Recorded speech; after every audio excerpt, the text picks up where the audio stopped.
You know, I used to be a beat cop a long time ago, and I would get called out on domestic disputes all the time, hundreds probably over the years.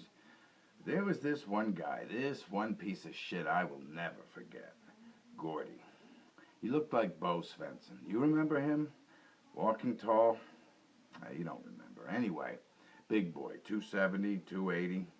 But his wife, or whatever she was his lady, was real small, like a bird. Wrists like little branches. Anyway, my partner and I would get called out there every weekend. And one of us would always pull her aside and say, "Come on, tonight's the night we press charges." And now this wasn't one of those deep down he loves me setups. We got a lot of those, but not this. This girl was scared.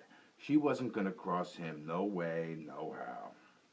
Nothing we could do but pass her off to the EMTs, put him in a car, drive him downtown, throw him in a drunk tank.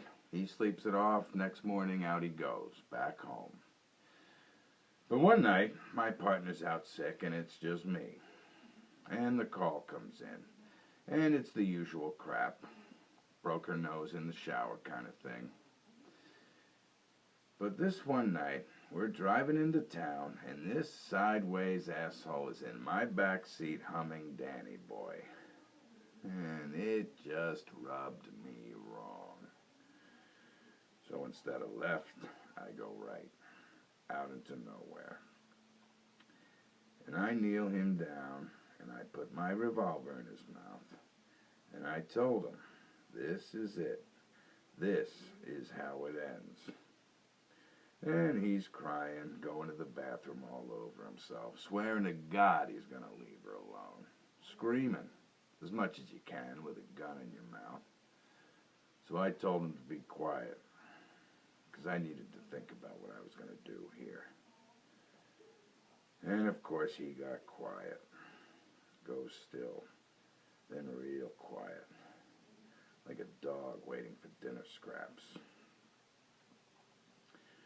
So we just stood there for a while. Me acting like I'm thinking things over. Prince Charming kneeling in the dirt with shit in his pants.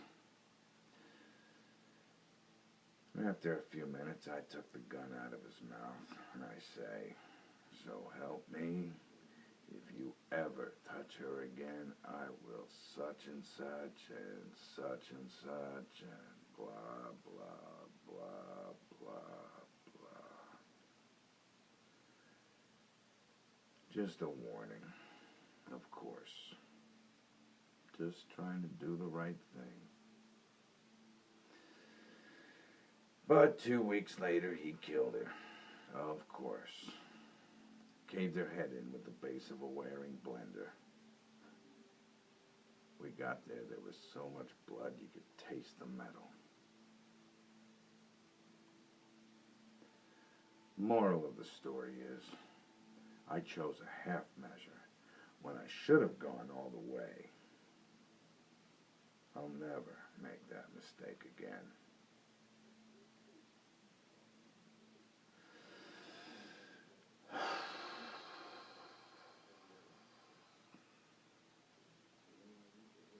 No more half measures, Walter.